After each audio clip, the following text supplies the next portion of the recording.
today. What do you know about your first opponent in Corpus Christi?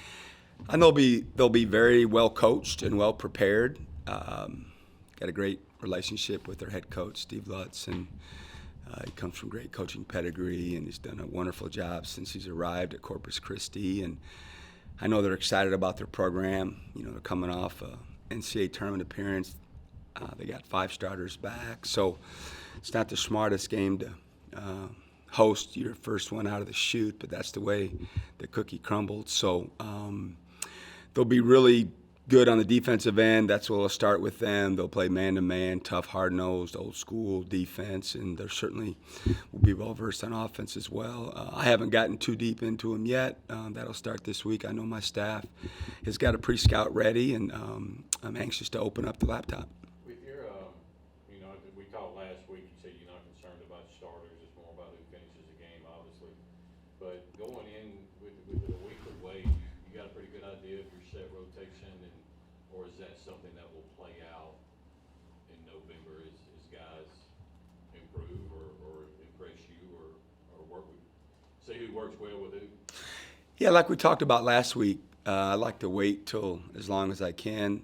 And even throughout the year, we'll play, top 10 against each other. At least in the past, we have a lot in the season. Now we'll see how it unfolds this year, but I prefer to have them go against, their counterpart or the best 10 players just to continue to get better throughout the season. But at this point, I would say I got a pretty good idea of at least 3 and possibly 4, but still kind of up in the air on another spot. And you'll have to wait till Monday to see who that is. I don't want to give away any information.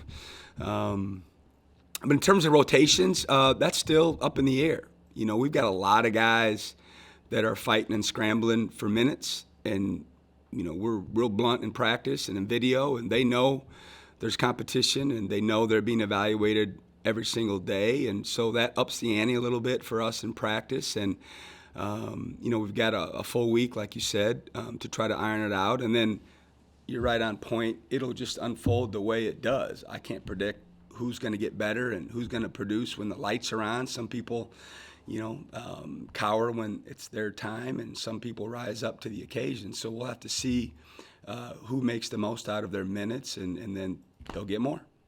You talked about, always being a work in progress and figuring stuff out and all that, and how, the first couple weeks you're going to be experimenting, seeing who does play well with the lights on and all that stuff. But ultimately, what's your confidence level with the week out, knowing that things are going to be ever changing, but just in the group that you have, how confident are you going into the season? I'm not sure. We haven't played.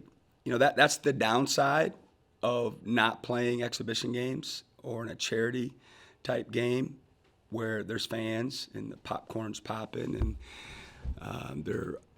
it's real. So I believe in the closed doors, but I understand the other side of it as well. So I'm not sure exactly where we're at. I feel pretty good about our group and the progression that we're making.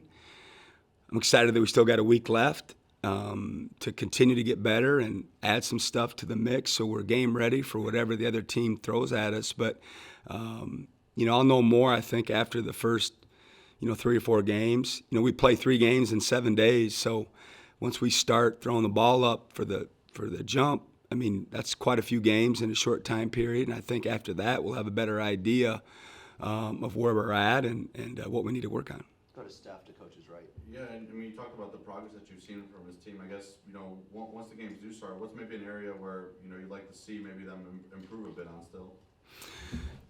I think when we're fresh and we feel good, we play pretty hard and we defend pretty well.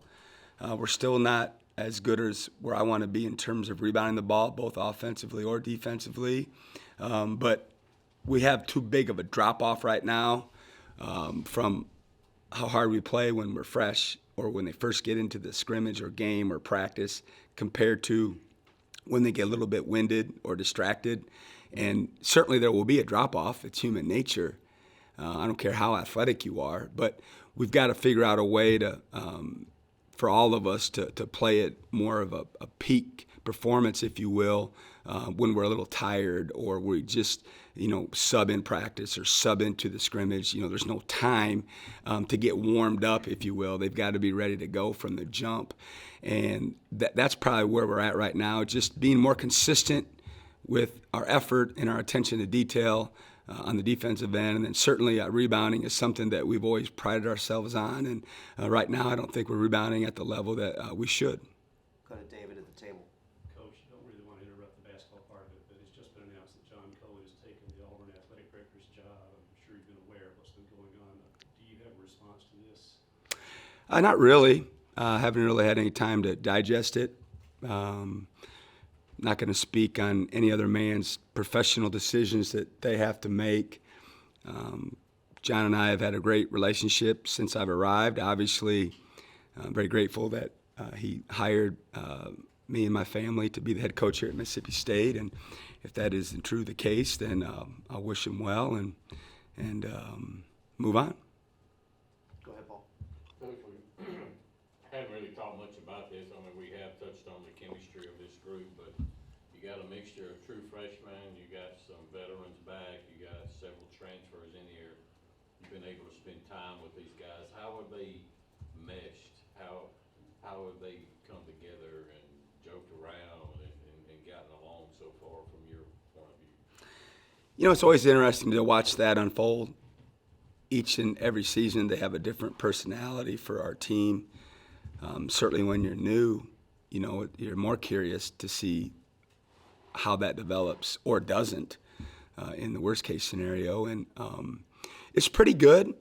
It's pretty good. They like each other from where I sit. I can't speak for them, but I always, and I think I've said this prior and maybe in a different interview, press conference, that one of my litmus tests is always to see when practice is complete if they hang around, either in the practice court, the hump, the training room, and just be with one another. Locker room, if guys are, heading out the door as soon as the buzzer sounds or as soon as we break, that's probably not a great sign. Obviously, some people have to rush to a tutor or a class or what have you. But and I thought earlier in the season they were showing signs of that camaraderie that everyone seeks by just hanging out and talking to each other and laughing and joking about practice or giving each other a hard time about who won today or whatever the case is. And so there's been quite a bit of that, and it's all been good-natured, and I like the vibe that we've given off. And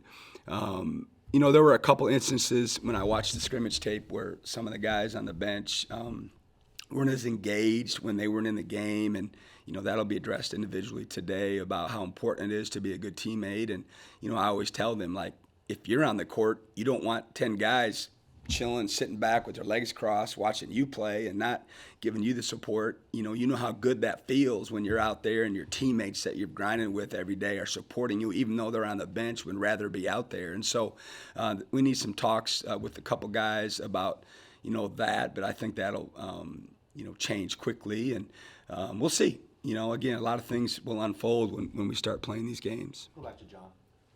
So I know you said you're just digesting the Cohen news, but that's obviously big news, especially for you. Your boss, higher up guy that hired you, leaving. What kind of ramifications does the departure of an AD kind of have for someone like you right before the season, and kind of what does that kind of uncertainty kind of mean to you, think? I have no idea. It's never happened before, so I can't comment on something I've never experienced. It's out of my control. I've learned a long time ago, you better control what you can control, and that's not something I could control, and it'll play out the way it does. Back to Paul. First game, season opener, players, whether they're a fifth-year senior or true freshman, going to have butterflies. How about you? I mean, you've been in this position before too, but walking out of that tunnel for the first time in Mississippi State, what's kind of going to be going through your mind? I don't know. I don't know. I don't know if I'll have butterflies or not. I hope I do. It's kind of a fun feeling. You do it long enough, you don't get that very often anymore. I know I'll be excited.